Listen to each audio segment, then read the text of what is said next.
하는데 가장 행복한 사람이 되라고 한다면은 한 가지만 선택하라면 뭘 선택하겠습니까? 행복한 사람이 되기를 원해요. 근데 한 가지만 선택하라면은 어떤 사람은 오늘 별 수 없이 돈이 중요하지 않느냐, 돈만 있으면 행복하다. 그러나 돈을 가졌다고 해가지고 행복하느냐? 아니에요. 건세, 명예 다 필요하죠. 특별히 건강 없으면 곤란하잖아요. 건강이 있어야 행복한 거예요.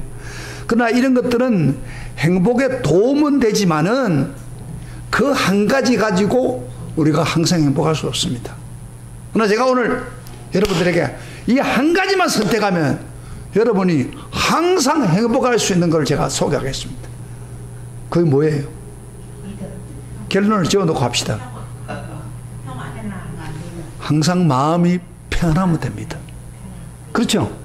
항상 마음이 편안하면 행복하는 거예요. 행복은 다른 데 있는 거 아니에요?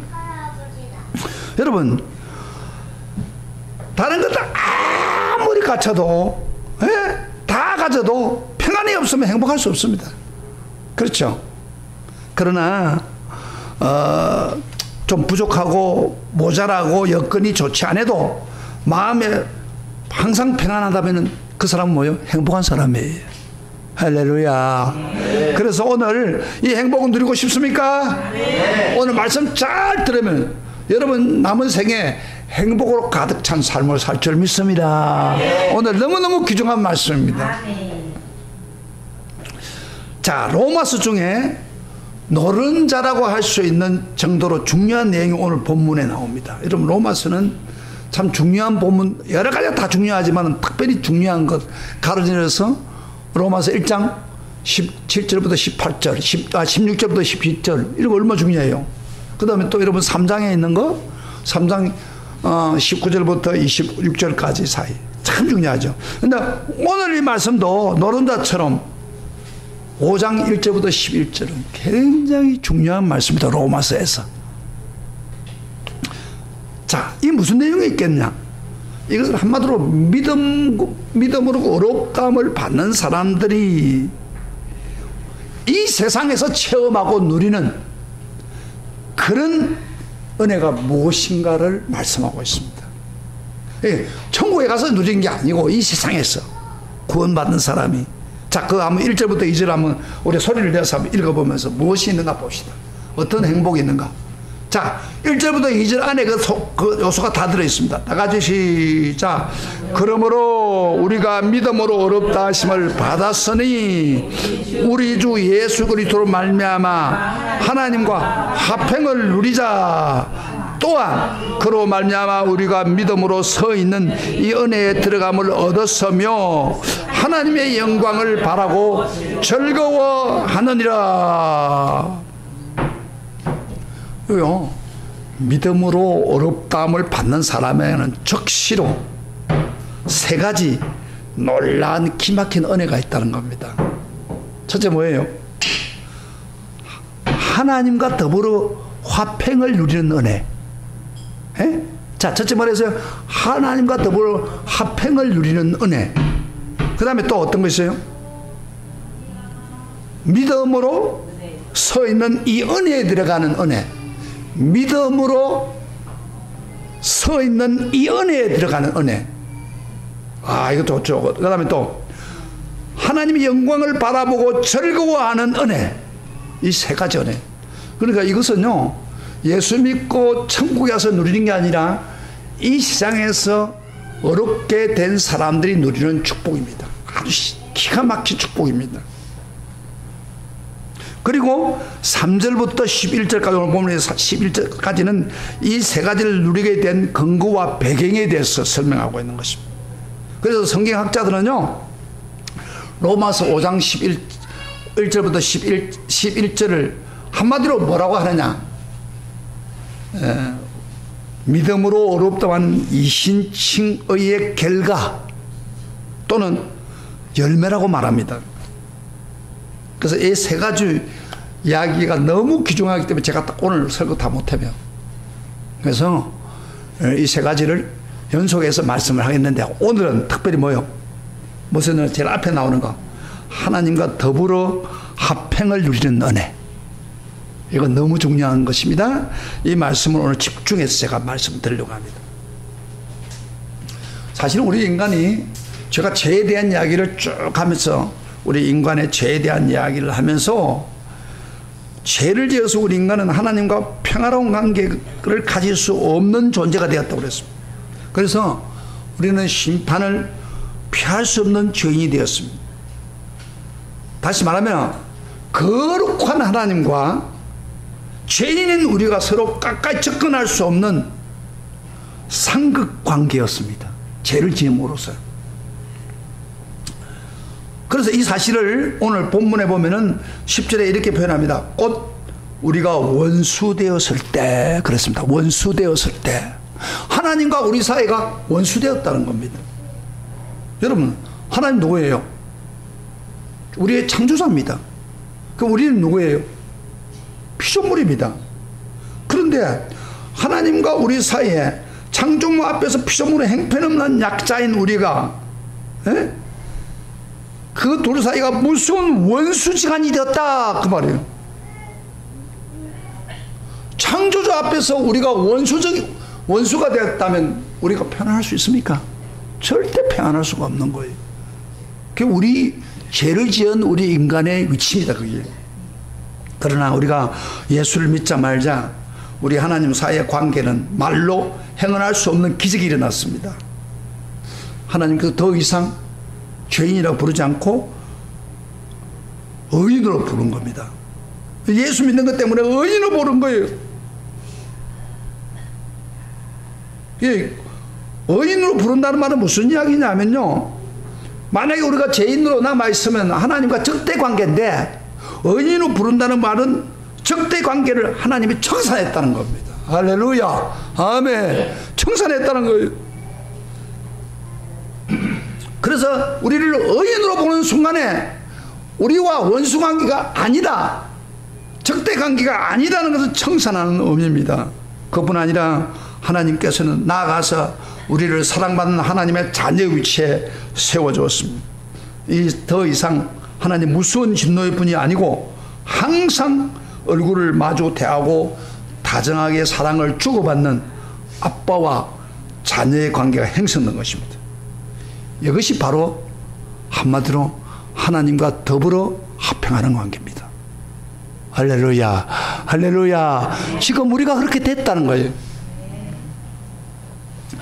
그래서 어렵다함을 받는 칭의는 믿음으로 받는 은혜지만은, 반면에 하나님과 더불어 누리는 합행은 그 칭의를 얻는 결과입니다. 결과로 따라오는 은혜입니다. 그래서 우리가요, 예수를 진실히 믿는 순간에 딱 따라오는 게 하나 뭐예요? 우선 평안합니다. 마음이 이상하게 말로 표현할 수 없잖아. 마음이 평안해요. 하나님만 생각하면 마음에 기쁨이 솟아나는 거예요. 여건이 달라진 게 아니에요. 환경이 바꿔진 건 아니에요. 그렇지만은 하나님이 나의 모든 죄를 용서하시고 사랑한다는 것을 받아들이는 순간에 나도 모르는 사이에 평안이 생기는 겁니다. 바로 그 이유는 죄인인 우리를 의인으로 대해야 하는 그 사실이 엄청난 사건이 한순간에 생긴 겁니다. 변화가 온 겁니다. 그래서 우리 속에 있는 공포와 두려움이 평안으로 바꾸지는 변형을 느끼는 것입니다.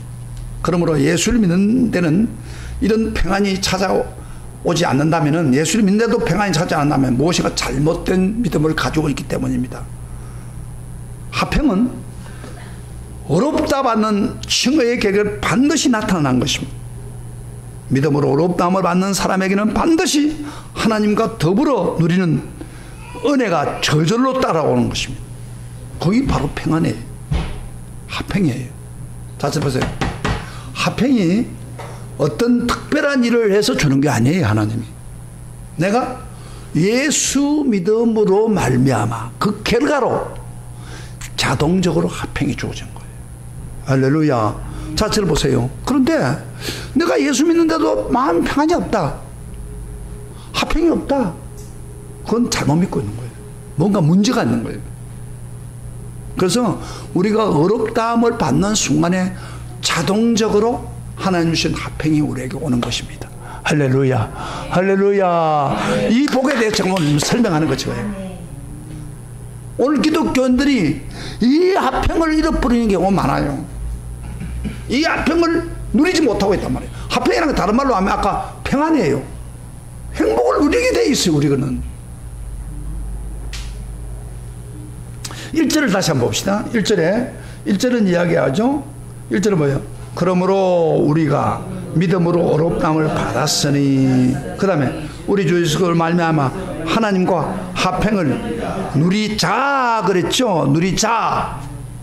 이 말을 원어로 보니까 두 가지 해석을 할 수 있어요. 하나는 누리자로 번역할 수 있고, 하나는 누리고 있다 그렇게 번역합니다.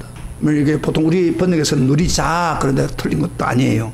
그리고 누리고 있다. 저는 이 두 줄 중에서 어느 것이 더 표현인가 택하라면 저는 화평을 누리고 있다 그렇게 말할 수 있습니다. 왜냐하면 눈이 예수 믿으면 그 밤에 자연적으로 평화가 오기 때문입니다.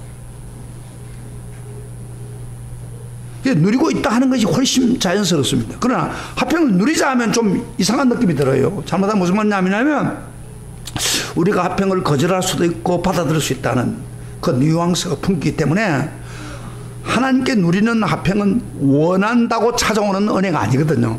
선택의 문제가 아니기 때문에 예수를 믿고 어렵게 되면 자동적으로 화평이 일어남으로 해서 자연적 결과고 걸리기 때문에 화평을 누리고 있다 이렇게 번역했으면 좋겠어요. 여러분, 우리 믿음으로 어렵다함을 받았다면 하나님과 더불어 화평을 누리는 것은 당연한 일이 있어야 되지 않겠습니까? 그렇죠? 자, 그러면 나는 그 평안을 누리고 있습니까? 한번 여러분 한번 서로 물어보세요. 이 평안을 자 옆에 사람한테 이 평안 누리고 있어요? 솔직하게. 뭐 거기 갔다가 솔직히 안 한 사람도 있고. 이 평안 누리고 있어요? 이건 당연한 이야기예요. 평안을 누린다고 성경은 말합니다.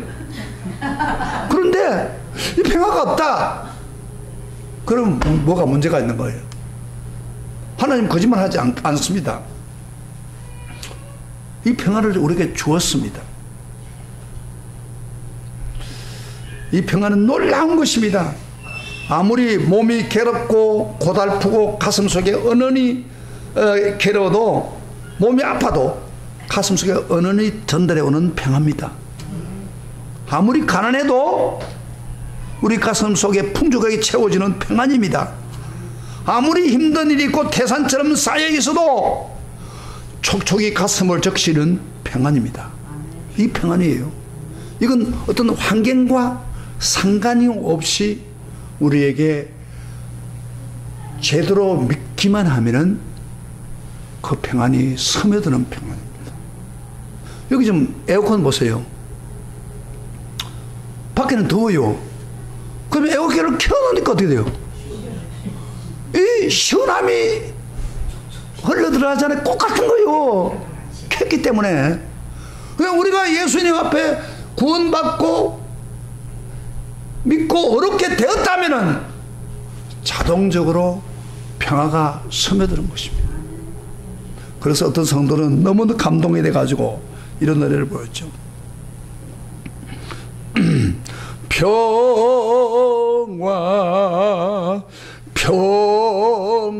평화로다 하늘 위에서 내려오네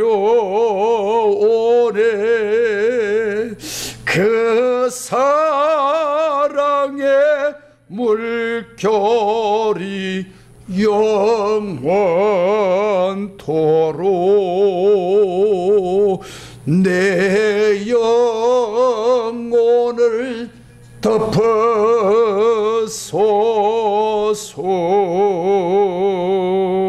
할렐루야.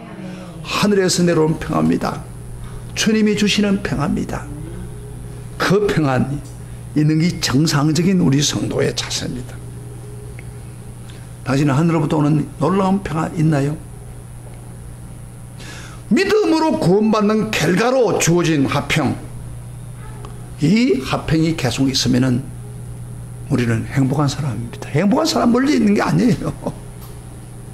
근데 예수를 떠나서 행복을 누리려고 그 일이 일어나지 않습니다. 그러나 예수 안에 믿으면 우리는 행복한 사람입니다. 우리 옆에 따라합시다. 우리는 행복한 사람이다.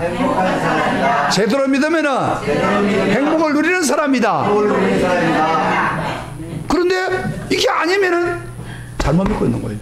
제 이야기 아니에요. 성경 이야기예요. 예수로도 말미암아 화평이 되어 있다. 누리자 그랬잖아요. 아멘. 아멘. 자, 그러면은 제가 이 설교를 끝나버리면 뭐 사실 몰래 있는 거 아니에요. 설교 끝나버리면은 어떤 일이 벌어지냐면은 이 평안 그럼 누리지 못한 사람은 어떻게 하느냐. 이제 그 문제를 하기 위해서 제가 이 설교를 좀 더 해야 되는 거예요. 어떤 사람은 이 평안을 모르고 무엇인가 모르는 분들이 있어요. 교회를 오래 다녔어요. 예수를 의심하지도 않습니다. 그런데 이런 분들이 마음에 평안이 없는 분도 있어요. 하나님으로부터 어렵다함을 받았으므로 하나님 더불어 화목된다는 사실을 믿고 고백은 하지만은 막상 하나님과 더불어 누리는 평안이 있느냐 물으면 대답이 잘 안 되는 사람이 있어요. 교회 오래 다녀도. 자, 이 사람들이 이제 문제예요. 이 사람들을 좀 오늘 해결을 해줘야 돼요. 그래서 어떤 사람은 또 이렇게 해요. 어떤 데는 평안을 느끼는데 그 평안이 쉽게 깨져버렸다고 그렇게 고백하는 사람도 있어요. 또 어떤 사람은 나름대로 기도하고 성경을 읽고 열심히 내려가는데 마음속에 갈등과 불안과 공포들이 사라지지 않는다고 안타까워하는 사람도 있습니다. 이런 사람들은 은혜 밖에서 맴돌고 있는 사람들입니다. 어떤 면에서는 비정상적인 자리에 있다고 할 수 있습니다. 예수 믿어도 마음에 평안이 없다면 정상이 아닙니다. 그래서 우리가 어떤 면에서는 오늘 설교를 들으면서 비정상적인 믿음을 가진 사람은 정상적으로 돌아오시길 축복합니다. 아멘. 뒤에 있는 성도들도 마찬가지. 이 평안을 돌아오길 바랍니다. 다른 데서 구할 수가 없는 거예요. 이거 벌써 주어졌는데 이걸 우리가 누리지 못하고 있는 거예요. 그러기 위해서 무엇이 내 마음의 평안을 우리가 빼앗아가는가 이걸 먼저 알아야 됩니다. 개인에 따라서 이유가 다양하지만은 근본적으로 두 가지 측면에서 그 평안을 빼앗겨 버립니다. 많은 경우에 첫째 죄책입니다. 죄책 때문에 평안을 빼앗겨 버립니다. 이 사실을 믿기는 해도 그 다음에 두 번째로 잘못된 완벽주의 때문에 그 갈등 때문에 이 평안을 잃어버릴 수가 있습니다. 자, 첫 번째 죄책을 통한 그 평안을 이런 거 좀 다뤄보겠습니다. 자, 자기가 있는 걸 확인해 보세요. 특별히 마음에 평안이 넘치는 사람은 뭐 그렇게 들 필요는 없어. 그러나 내가 그 평안이 자꾸 생겼다가 없어지고 그러구나. 그 사람에게 분명히 문제가 있는 거예요. 그걸 오늘 발견하시길 바랍니다. 원래요, 우리가 이 세상을 살다 보면은 이 죄책이라는 게 무슨 말이에요? 죄책이라는 것은 과거에 범한 죄 때문에 양심적으로 고통당하는 걸 말합니다. 그걸 죄책이라고 합니다. 과거에 지은 죄 때문에 양심적으로 고통을 당하는 이런 마음이 있을 때는 평안이 생기지 않습니다. 여러분, 이 세상을 살면서 나도 모르는 사람이 죄를 짓고 싶지 않아도 죄를 짓지 않습니까? 근데 기본적으로 우리 속에 죄가 있으면 절대 평안하지 못합니다. 죄를 해결해야 됩니다. 그래서 평안의 가장 중요한 것은 해결하는 게 먼저 우선이에요. 그런데 어떤 사람은 죄를 해결했는데 이 죄책이 사라지는 사람도 있지만 죄책이 남아있는 경우가 있어요. 잘 보세요. 죄책이 남아있으면서 우리 평안을 누리지 못하도록 합니다. 여기서 이제 걸리는 거예요. 그래서 어떤 때는 죄책이 사라지지 않으니까 이 죄는, 어떤 죄는 몇십 년 흘러도 계속 새못으로 찌려도 우리 양심에 고통을 안겨줍니다. 회개도 수십 번 했습니다. 그럼에도 불구하고 고통과 두려움이 사라지지 않는 것입니다. 그래서 이런 사람은 이렇게 생각해요. 스스로 내가 지은 죄는 용서받을 수 없을 거야. 서로 용서받는다 해도 그 대가를 똑똑히 치러야 돼. 이런 죄책으로 자기를 정지합니다. 이 죄책을 가지고 있는 사람, 마치 뭐가 하냐면은 우리 온몸에 통증과 같아요. 통증. 여러분, 그 불치의 암에 걸렸다고 합시다. 이 암에 걸린 사람들 보니까요, 마지막 죽는 순간에 너무 고통스러워요. 고통스러워 하다가 죽는 사람을 제가 많이 봤는데, 암이 그렇게 무서워요. 그런데 암에 걸려가지고 몸부림을 친단 말이에요. 막 고통스러우니까. 그러면은 그 간호원이 너무 힘드니까 할 수 없이 진통제를 투여합니다. 그럼 진통제 투여했을 때 조금 괜찮아요. 근데 조금 있다가 또 통증이 옵니다. 심지어 나중에는 모르핀 같은 그런 강한 성분의 진통제를 줍니다. 그럼 그때는 좀 괜찮아요. 근데 조금 지나면 또 통증이 옵니다. 진통이 옵니다. 예수 믿는 사람들에게서도 이 죄책은 이런 통증과 같습니다. 그래서 이 죄책이 가득 차 있는 사람한테는 어떤 일이 생기냐면요, 용서받을 수 있는 말씀을 듣고 예배에 참석하고 그 은혜에 묵상하는 순간에는 그만 평안이 들어와서 고통이 없어집니다.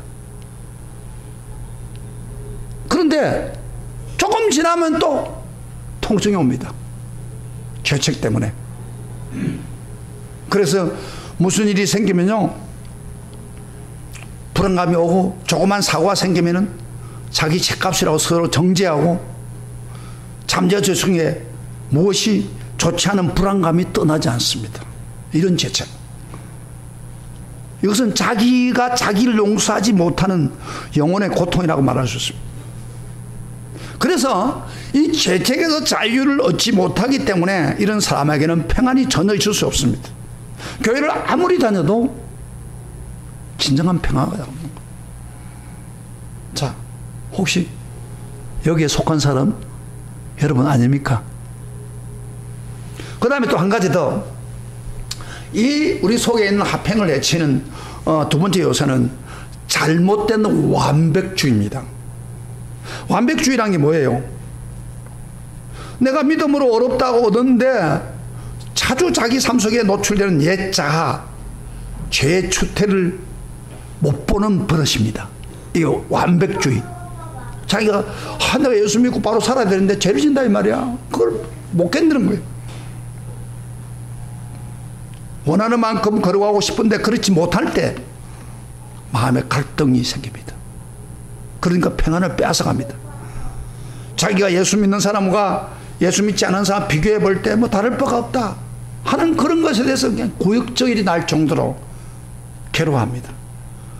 이런 영적 상태, 자기 영적 상태에 마음이 들지 않으니까 괴로워하는 사람한테는 하나님과 더불어 화평을 이루는 게가 쉽지 않습니다. 갈등하는 마음 속에 무슨 그 화평이 있겠습니까? 자, 그러면은 죄책이나 완벽주의가 나쁩니까?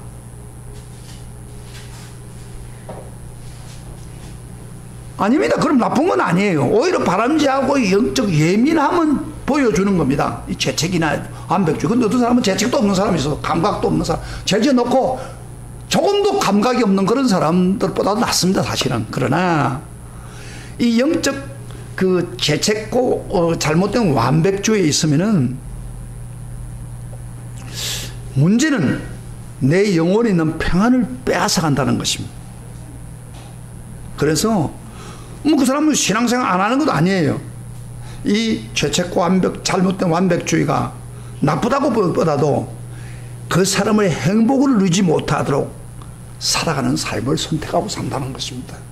그래서 우리 교회 성도들 중에서 죄책이나 아니면 완벽주의가, 이 하나님은 우리에게 예수를 말미암아 화평을 누리도록 되어 있는데 이걸 막아버린다는 거예요. 그래서 이 화평을 못 누리고 산다는 겁니다. 바울이 이걸 이야기하고 있는 거예요, 지금요. 당연히 화평을 누려야 되는데 못 누리고 있다는 거예요. 제가 지금 생각이 나서 한 사람 예를 하나 들게요. 여러분, 우리 교인 중에서 아는 분도 있을 거예요. 옛날에 박정숙 집사님, 그 교사인 남편인 전정인 성도라고 키 작은 분 혹시 알아요? 이분이 교회를 나와가지고 열심히 교회를 다녔어요. 그래가지고 막 필요하면 필기해 가면서, 그 세무서원인데, 세무소에 있는 사람인데 필기하고 막. 근데 다른 사람들은 이 예배를 드리면 마음 평안하고 기뻐하고 그런데 이분은 얼굴이 항상 어두워요. 교회 다니는데 열심히 다니는 사람이에요. 그러니까 성령 충만하라고 집회를 제가 많이 인도했는데 성령 충만도 받지도 않아요. 못해요. 그만 기도하다가 막 그만 쳐져 버려요. 그러니까 얼굴이 어두워요. 그래서 제가 한번 그 집에 가가지고 어떻게 은혜 좀 많이 받느냐고 물었더니 하는 말이, 목사님 설교만 들으면 계속 무거워진대요. 제가 설교를 하면 무거워진대요. 제가 그랬어요. 제가 성경 이야기를 하기 때문에 성경에 있는 표준을 이야기하면 우리가 사실은 다 하지 못하는 게 많잖아요. 그렇죠? 재책이 당연히 당연한 거예요. 그런데 문제는 그 재책이 생길 때 무거운 집 자기가 못하니까 하는, 무거워지니까 이 사람이 교회를 나오면서 평안을 못 누리고 그래서 제가 그래서 하나님을 더 의지하는 겁니다. 내가 부족하지만 하나님 표절에 도달하는 게 더 의지하고 더 기도하고 더 의지함으로 해서 그것을 극복하는 힘을 하나님 앞에 받게 되는 거예요. 그래서 행복하는 거예요. 근데 그분은 그게 안 돼요. 아무리 설명해도. 그러니까 은혜를 못 받으니까 이 사람은 설교만 듣고 그 무거운 짐만 생기는 그런 완벽주의, 사실은 성도가. 그러니까 화평을 못 누르는 거예요. 그러니까 조금 있다가 나중에 얼마 지나고 스스로 교회를 떠나더라고요. 오늘 교인 중에서 완벽주의 재책을 가진 사람이 많이 있습니다. 그래서 예수를 믿으면서 평안이 없어요. 얼굴에 기쁨이 없어요. 이건 기가 막힌 거 아니에요? 에? 자, 우리가 여기서 꼭 맹심해야 될 게 하나 있습니다. 잘 보세요. 오늘 말씀 다시 로마서를 제가 하는 말씀에 그 원리가 있습니다. 꼭 맹심할 것은, 하나님은 우리가 과거가 깨끗해서 어렵게 해준 게 아닙니다. 자세요. 하나님은 우리가 완전하기 때문에 의인으로 취급한 것 절대 아닙니다. 단지 예수 믿기 때문에 우리 과거, 현재, 미래의 모든 죄를 단번에 용서해 준 겁니다. 사실은 우리를 무조건 어렵다고 용서해 준 것입니다. 어렵게 해 주셨습니다. 크고 작은 죄를 가리지 않고 다 용서하고 예수님은 우리를 잊어줬습니다. 그런데 우리가 과거의 죄에 매여 계속 고통하고 왜 자기 모습을 해모하며 고통합니까? 여러분, 성경은 분명히 우리의 죄를 모두 용서해 줬다고 성경은 말하고 있습니다. 우리 성경 한번 찾아보세요. 여러분, 성경 한번 찾아보세요. 지금 당장에 직접 보세요. 골로새서 2장 13절 같이 봅시다. 골로새서 신약 성경 뒤로 가면 골로새서 2장 13절. 그래서 어떤 죄만 용서하는 게 아니라 모든 죄를 용서했다고 성경의 못을 딱 박아놓고 있습니다. 다 같이 봅시다. 골로새서 2장 13절 시작. 같이 찾아보세요. 찾아보세요. 골로새서 2장 13절 말씀에 뭐라고 분명히 했습니까? 다 같이 시작. 또 범죄와 육체의 무할례로 죽었던 너희를 하나님이 그와 함께 살리시고, 그다음에 우리의 모든 죄를 사하시고, 따라합시다. 우리의 모든 죄를 사하시고. 이 모든이란 말이 굉장히 중요합니다. 이 모든 죄를 사했다는 말은 무슨 이야기냐면 과거의 죄, 잘 보세요. 현재 짓는 죄, 또 미래에 걸쳐 앞으로 지을 죄까지 다 용서했다는 말이에요. 대단한 이야기입니다. 다시 말하면 과거에 지은 죄, 지금 짓는 죄, 심지어 미래까지 다 포함해서 하나님이 용서해 줬다는 것입니다. 하나님의 시간은요 항상 현재입니다. 그분은요, 과거, 미래가 없습니다. 현재입니다. 한번 용서했으면 다 용서해 주는 거예요. 이게 하나님이 우리와 다른 점이에요. 우리도 사람들에게 보세요. 이렇게 해서 사람들에게 내가 지금까지 모든 거 용서해 줍니다. 그래 놓고 모든 죄를 용서해 줬습니다. 그래 놓고 그 사람이 또 다른 죄를 지으면 아, 이제는 못 용서 못해. 이렇게 하는 게 우리 인간이잖아요. 그런데 하나님은 과거, 현재, 미래의 모든 죄를 다 용서했다는 거예요. 아멘. 동에서 서가 물린 것처럼 우리 죄를 다 옮겨줬다고 성경은 말하고 있어요. 하나님이 이렇게 말하잖아요. 너 예수 믿더니 좀 달라졌는데 그렇게 또 악한 짓을 쳐? 그것만은 용서할 수 없어. 그것만은 예의야. 그렇게 하시는 거냐? 아니다. 그 이야기예요. 하나님은 우리의 큰 죄나 작은 죄, 과거의 죄, 현재의 죄 어떤 것도 문제 삼지 않고 무조건 용서하시는 분입니다. 그럼에도 불구하고 어떤 특정한 죄를 끌어안고 실험하는 것은 정말 어리석은 일입니다. 죄책을 한다든지 그 잘못된 완벽주의를 붙들고 있으면 절대 평안이 올 수가 없는 것입니다. 여러분, 세상 법에도요, 일사부조리의 원칙이 있지 않습니까? 일사부조리의 원칙이 뭐예요? 똑같은 죄 벌을 두 번 이중으로 주지 않는다, 그런 이야기입니다. 한 번 그 대해서 그 대가를 받으면 그 다음에 안 주는 거예요. 그게 세상에 있는 법입니다. 근데 모든 법의 근원이 되신 하나님께서 똑같은 죄를 가지고 우리를 다시 벌한다는 건 상상할 수 없습니다. 여러분요, 우리의 죄를 예수님이 십자가에 죽는 순간에, 예수님이 십자가에 죽는 시간에 우리 인류의 모든 죄를 다 갚았습니다. 예수님이요, 죄가 없는 분이에요. 그런데 우리 인류 모든 죄를 위해서 성경에 보면은 그 무거운 십자가를 지고 그 고통을 길면서 제일 마지막 하는 말이 다 이루었다. 텔텔레스타이, 헬라 말입니다. 이 말은 무슨 말이냐면 다 지불했다, 그런 이야기입니다. 인류 전체의 죄뿐 아니라 과거, 현재, 미래에 우리가 지어질 모든 죄까지 다 몽탕 다 갚았다, 그런 이야기. 영원한 제사를 한 겁니다. 한 번 제사를 드리고 영원한 제사를 한 겁니다. 여러분요, 구약에 있는 죄는요, 우리가 죄를 지으면 그 죄에 대해서 양과 염소의 피를 흘렸어요. 그 죄에 대한 거예요. 그러나 미래의 제사를 드리는 게 아닙니다. 그러나 우리 예수님의 죄는, 우리 예수님이 십자가에서 다 이뤘다면서 자기 제물을 드리는 순간에 모든 죄를 다 짊어지고 다 갚았습니다. 할렐루야. 영원히 한 번 제사를 통해서 영원한 제사란 그 말이에요. 과거의 죄, 현재의 죄, 앞으로 지을 죄까지 다 짊어지고 갔다, 그런 이야기예요. 아멘. 아멘. 이 말 듣고 다 짊어가서 내 멋대로 살다, 그건 아니에요. 그렇게 하면 안 돼요. 어쨌든 예수님은 우리 죄를 다 짊어지고 가는 거예요. 믿습니까? 믿습니까? 그래, 예수님에게 다 갚은 거예요. 예수님이 다 갚은 거예요. 그런데 예수님에게 다 갚아놓고 또 우리 보고 야, 너 죄 용서 못해, 너 죄 안 돼, 그렇게 합니까? 이 세상도 일사부조리 원칙에 의해서 한 번 벌하면 끝나는 거예요. 하나님도 예수님에게 다 갚아버림으로써 우리에게 그렇게 하지 않습니다.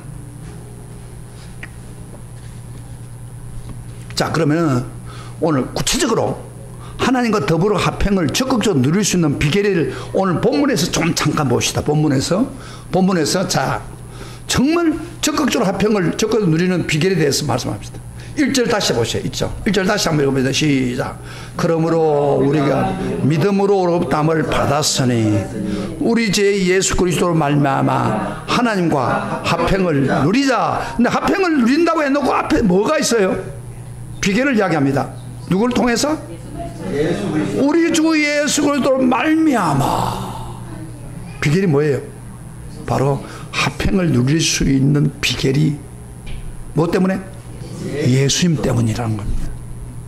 우리가 작은 죄를 짓고 큰 죄를 안 짓기 때문에 화평을 누린 게 아니라, 우리가 완벽해서 화평을 누린 게 아니라, 우리 하나님과 화평을 누리신 유일한 길은 바로 예수 그리스도 때문이라는 겁니다. 바로 예수의 놀라운 은혜 때문입니다. 그럼 그 말을 다시 말하면, 거꾸로 돌리면, 예수 없이는 절대 화평을 누릴 수 없습니다. 예수 없이는 이 세상에 화평이 있을 수가 없습니다. 이 화평이요, 내가 보니까 우리 한국 말에는 화평이라는 말도 있고, 그 다음에요, 평화란 말이 있고 평안이란 말이 있는데, 뭐 좀 다르게 느끼지만 똑같아요. 피스, 영어로 피스. 헬라 말로 에이레네, 그래요. 에이레네. 평화 같은 이야기예요. 그래서 우리가 정말 예수의 없이는 이 평화는 절대 일어날 수 없어요. 바로 비결은 뭐예요? 바로 누구예요? 예수님 때문에. 따라합시다. 예수님 때문에 우리는 평화를 누린다. 예수님 때문에 우리는 화평을 누린다. 할렐루야. 여러분 때문에 평화를 받는 게 아닙니다. 뭘 했기 때문에 평화 받는 거 절대 아니에요. 요것은 벗어나야 됩니다. 오늘 얼마나 중요한 말씀 여러분 성경은 말씀하고 있는 거예요. 그러면 예수가 어떤 분이기 때문에, 무엇을 했기 때문에 그러냐? 성경이 계속 말합니다. 우리 여러분, 그러므로라고 시작을 됐잖아요. 그러면 앞에 있는 사건이 연결되잖아요. 그래서 4장 25절을 한번 읽어봅시다. 4장 25절. 그 로마서 4장. 요걸 해놓고 그러므로가 나오니까 4장 25절 다 같이 시작. 예수는 우리가 범죄한 것 때문에 내 줌이 되고 또한 우리를 어렵다 하시기 위해서 살아나셨느니라. 여기 보면요, 예수님이 우리 범죄 때문에 자기를 내어줬다 그랬습니다. 그래서 어렵게 됐다, 희생했다 이 말이에요. 그래서 바로 예수의 희생이 화평을 누리게 만들었다 그 말이에요. 할렐루야. 아멘. 또 좀 봅시다. 6절 봐. 6절. 이제 5장 6절. 5장 6절 봅시다. 예수가 뭘 했기 때문에 우리가 화평을 누리는가 봅시다. 6절 시작. 우리가 아직 죄인 되었을 때 기약대로 그리스도께서 갱건하지 않은 자를 위해 죽으셨도다. 예수님은 갱건지 못한다는 것은 죄를 짓는 사람이에요. 죄를 지을 가능성이 많는 그 연약함을 다 짊어지고 갔다고 그랬어요. 그래서 결국에는 예수님이 십자가에서 우리 연약함, 갱건치 못한 연약함을 짊어짐으로 해서 우리에게 화평을 누리게 해줬다는 거예요. 이게 핵심이에요. 그 다음에 8절에 봅시다. 8절. 뭐 같은 비슷한 거지만은 반복되어 나옵니다. 8절 시작. 우리가 아직 죄인 되었을 때 그리스도께서 우리를 위해 죽으심으로 하나님께서 우리에게 대한 자기의 사랑을 확증했다. 예수님이 우리가 죄인 되었을 때 그 죄의 값을 대신 치면서 하나님의 사랑을 보여준 거예요. 그래서 십자가에 죽으신 그 하나님의 사랑이 바로 우리를 화평을 누리게 했다 그 말이에요. 하나님의 사랑이. 9절 봅시다. 9절 계속 나와요. 계속 몇 시인데 9절 시작. 그러면 이제 우리가 그의 피로 말미암아 어렵다 하심을 받았으니 더욱 그로 말미암아 진노하심에서 구원을 받은 것이니. 예수님이 우리가 진노받을 걸 위해서 뭘 통해서 진노를 막아줬다고요? 자기 보혈의 피를 흘림으로 하나님의 진노를 막아줬다는 말이에요. 막아주면서 진노만 막아주는 게 아니고 뭐요? 막고 화평을 대신 준 거예요. 할렐루야. 아멘. 그 다음에 10절 마지막 한번 봅시다. 10절 시작. 곧 우리가 원수 되었을 때 그의 아들의 죽으심으로 말미암아 하나님과 화목하게 되었은즉 화목하게 된 자로서는 더욱 그의 살아나심으로 말미암아 구원을 받느냐. 원수 되었단 말이에요. 우리가 원수 되었을 때 어떻게 했다고요? 하나님이 화목했다. 예수님이 무슨 일에서 화목 제물을 하나님께 드렸습니다. 그래서 우리가 화목하게 됨으로 해서 화평이 저절로 오게 된 거예요. 그러니까 여기 보세요. 계속해서 화평은 바로 예수 그리스도로 말미암아 온 거예요.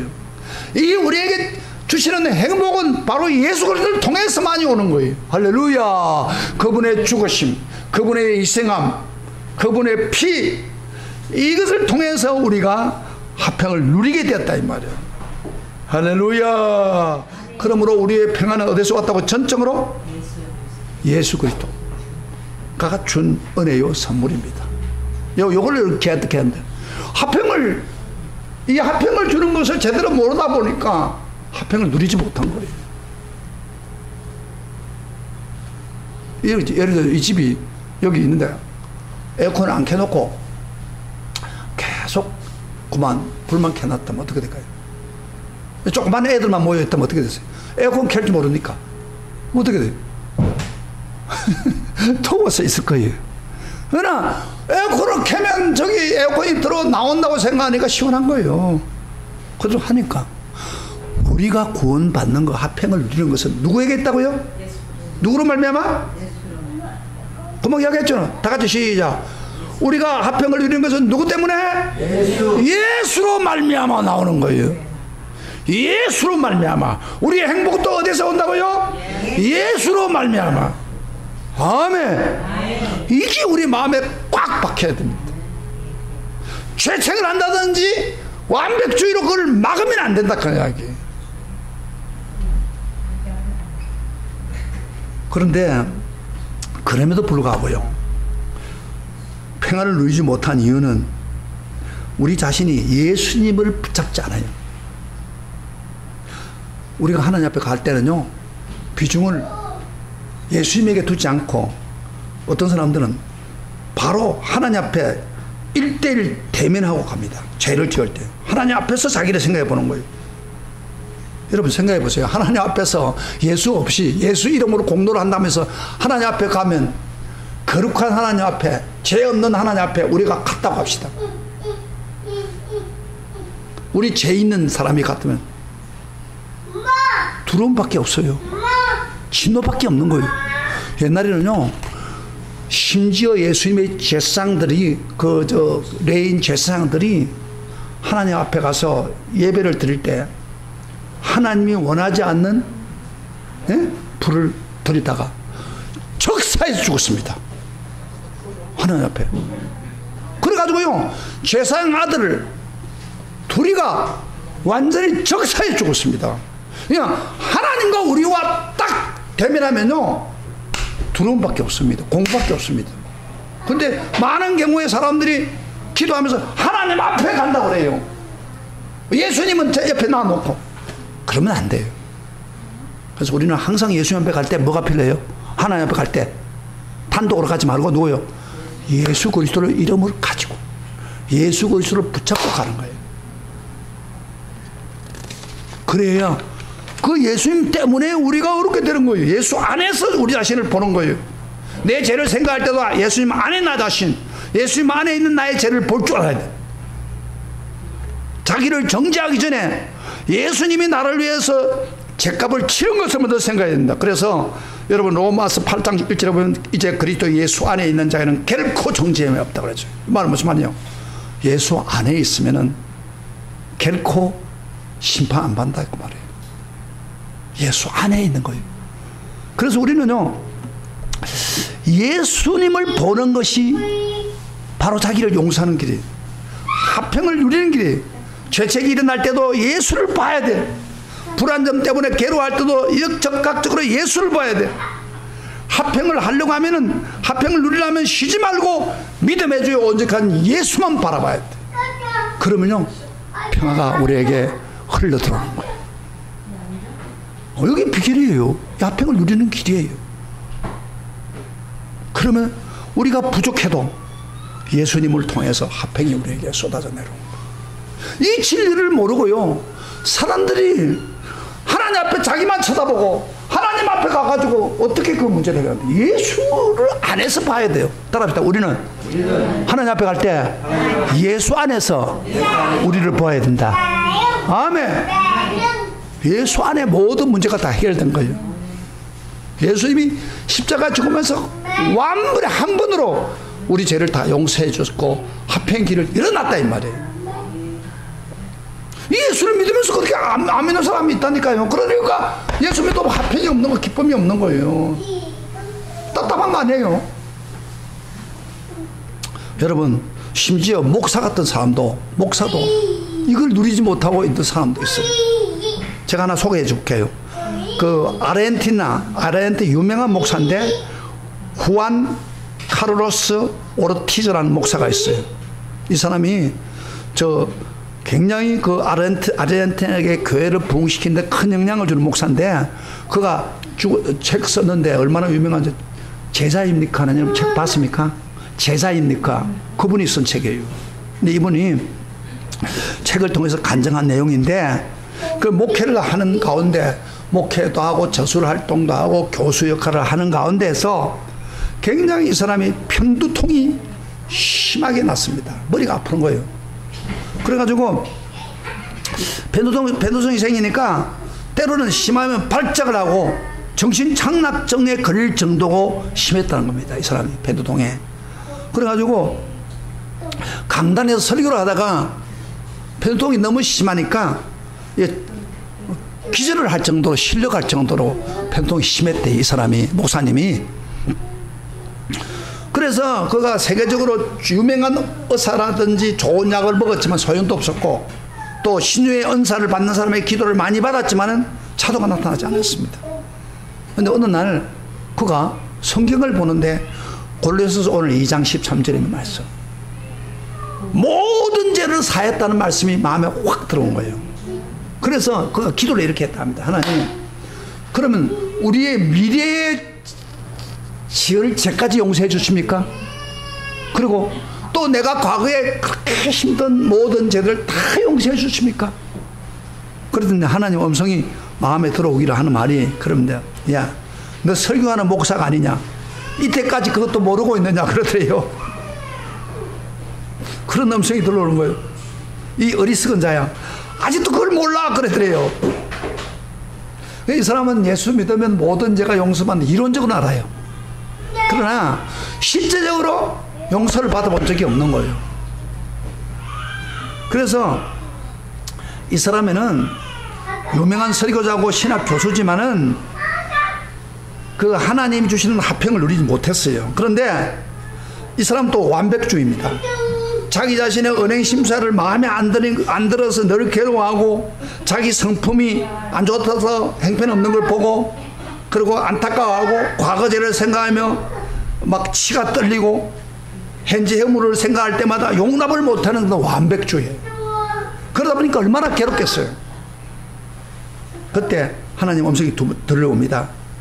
너희 문제가 뭔 줄 알았냐? 너희 문제가 뭔 줄 알았냐? 너는 지금 내가 용서하고 받아들인 너 자신을, 너는 자신이 받아들이지 못하고 있어. 나는 너를 받아들였는데 너 자신을 받아들이지 못하고 있어. 내 아들 예수의 피가 나에게는 충분하고 만족스러운 것인데, 그것이 너에게는 불만스럽다고 생각하느냐? 도대체 너 누구냐? 내 아들보다도 더 귀하냐? 나보다도 더 거룩하냐? 하나님 음성이 들려온 거예요. 다시 이 말을 다시 합니다. 하나님이 말씀하기를, 내가 너를 어렵다고 받았는데 너 자신까지 받아들이지 않구나. 예수님이, 나의 아들 예수의 피가 충분하고 만족스러운 건데 너는 왜 불만을 가지고 있느냐? 넌 누구냐? 나보다 거룩하냐? 그런 하나님의 음성을 들은 거예요. 잘못 알고 해야 된 거예요. 자, 잘 보세요. 설교를 굉장히 중요한 이야기를 할 때 눈이 딱 들어와야지. 우리가 자꾸 그렇게 한다니까. 우리도 예수님이 다 해결해 줬는데 스스로 자기가 자기를 용납 못한 거예요. 그래서 그때 충격을 받고 자기를 용서하는 것은 자기 행위와 전혀 상관이 없다는 걸 깨닫기 시작했습니다. 자신이 아무리 행편이 없어도 예수의 피가 충분하다는 것을 발견했습니다. 그래서 그 다음 죄책과 완벽주의 때문에 괴로워하지 않기로 결심했습니다. 그리고 십자가 공로만 바라봤습니다. 그랬더니요, 이 진리를 깨닫는 순간에 놀라운 평안이 그의 마음속에 찾아왔습니다. 신비로운 행복감이 막 흠뻑 젖어 들어왔습니다. 그래서 심지어 자기 자신을 깨하나 주었답니다. 내가 그동안 너무 죄책이랑 완벽점에 괴로워하구나. 그랬더니 놀라운 평화가 샘물처럼 몰려왔답니다. 3주 후에 그렇게 심한 편두통이 깨끗이 나아버렸습니다. 할렐루야, 할렐루야. 진정한 평화를 회복하는 순간에 인생이 바꾸진 거예요. 사랑하는 성도 여러분, 우리는 어떤 경우에도 나를 바라보면 안 됩니다. 예수만 바라봐야 됩니다.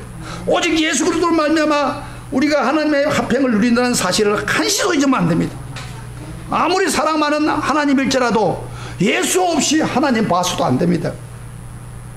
예수 없이 구원도 생각하지 말아야 됩니다. 예수 없는 천국도 생각하지 말아야 됩니다. 예수로 말미암아 어려웠다면 되었다면은 이제 예수 그리스도로 말미암아 당연히 주시는 화평을 누리는 것이 우리의 삶입니다. 할렐루야. 오늘 이 말씀을 하고 있는 거예요. 제가 마지막 한 말씀 하겠습니다. 행복을 누리는 자가 되는, 항상 행복을 누리는 자는 공식이 뭡니까? 행복을 누릴 공식, 예수 그리스도로 말미암아 화평을 누리는 것입니다. 아멘. 죄책이나 완벽죄는 벗어버리고 예수가 내 모든 죄를 용서했다. 그래서 그 화평을 내가 누리는 것입니다. 이게 바로 행복의 비결입니다. 이거 빼놓고 예수 믿는 사람이 있다. 그렇게 없기를 주의 이름으로 축복합니다. 이 행복을 누리시기를 주의 이름으로 축복합니다. 아멘. 예수로 말미암아. 우리 찬양 하나 봅시다. 다 같이 일어났어. 이 설교를요,